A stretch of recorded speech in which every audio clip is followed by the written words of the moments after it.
On a bright, late-morning weekday, sunlight poured through the tall glass windows of the Al Noor fine dining restaurant, casting gold streaks across the polished floor. The place was buzzing softly with the hum of business meetings, casual lunches, and clinking cutlery. Yet, amid all this, something felt strange in the air, like calm water rumbling beneath the surface, moments before a storm. It began when a billionaire walked in, the kind whose presence sucks the air out of the room.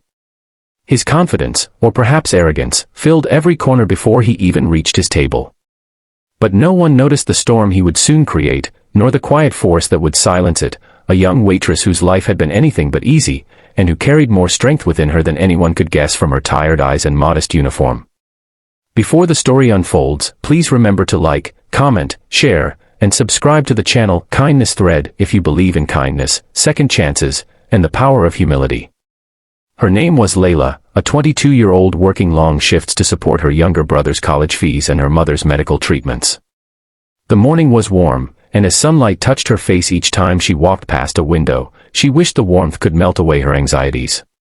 She had been running between tables since 9 a.m., offering practiced smiles to customers, hiding the weight of her life behind soft expressions. She was exhausted, but she kept going because she had no choice.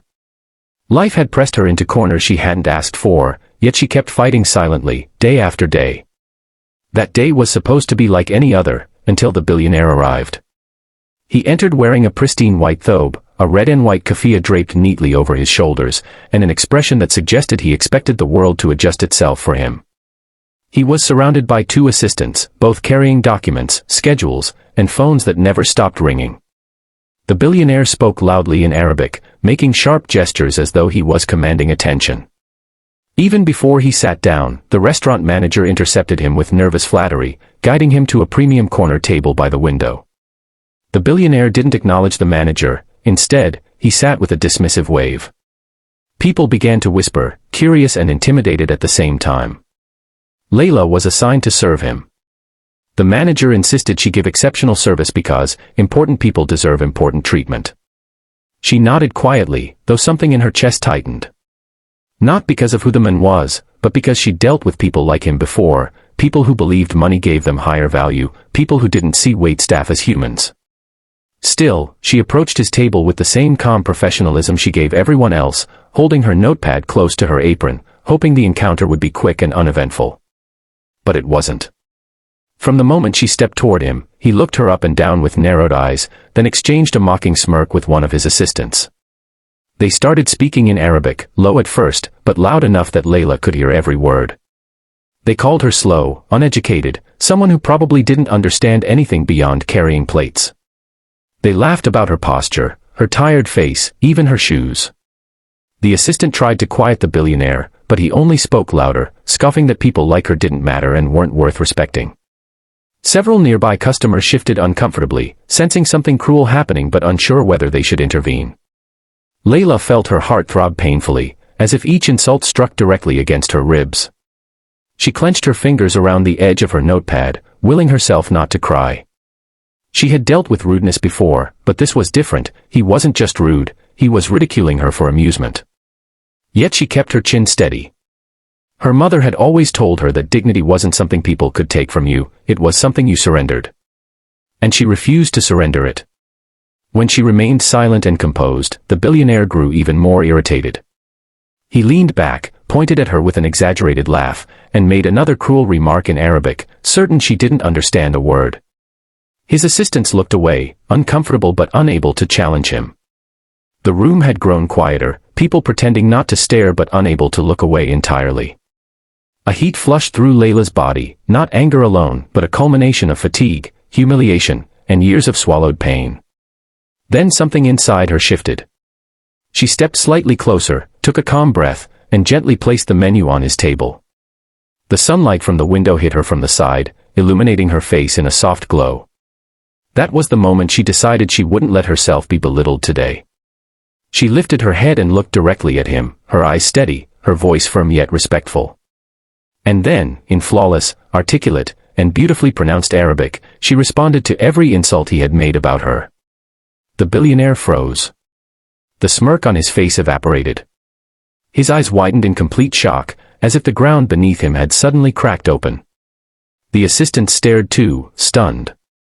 A silence swept across the restaurant. Customers who had been pretending not to listen now held their breaths. Leila continued speaking calmly, explaining that she was not uneducated, not ignorant, and certainly not someone he had the right to demean. She told him she grew up bilingual because her mother had taught Arabic at a community center for immigrant children. She told him that her job did not define her intelligence or her value, and that people deserved respect regardless of their position. She spoke with such grace and composure that even those who did not understand the language could feel the power in her words. The billionaire's face softened, embarrassment replacing his arrogance. For the first time, he looked at her, not as a servant, not as someone beneath him, but as a human being. He lowered his gaze slowly, and his posture shifted in a way that suggested surprise, then shame. He cleared his throat, trying to find a response, but none came. When she finished, Leila stepped back with a quiet dignity. Not angry. Not emotional. Only strong. The billionaire finally whispered in English, barely audible, asking for forgiveness. But Leila only nodded politely, choosing professionalism over bitterness. Her composure humbled him more than any argument ever could. The restaurant manager rushed toward her afterward, panicked and unsure what had happened. But the billionaire stunned everyone when he stood up, approached the manager himself, and insisted on praising Leila. He said she deserved respect, not because of her language skills, but because of her strength and dignity under pressure. Before leaving, he privately requested the restaurant owner to promote her or offer her opportunities beyond her current role. The assistants, inspired and embarrassed, followed him out silently. The moment he left, several customers applauded quietly. Some even approached Leila to offer encouragement. For the first time in a long while, she felt seen, not for her struggle, but for her resilience. If this story touched your heart even a little, please don't forget to like, comment, share, and subscribe to Kindness Thread. Your support helps us continue bringing real, emotional, and inspiring stories to you. And before you leave, comment, respect is earned, not bought, if you believe dignity matters more than wealth. In the warm daylight that filled the restaurant, Leila continued her shift with a lighter heart. The world had not changed, but something inside her had. She walked with a new confidence, knowing she had stood up for herself with grace, and that sometimes the quietest voices are the ones that leave the loudest echoes.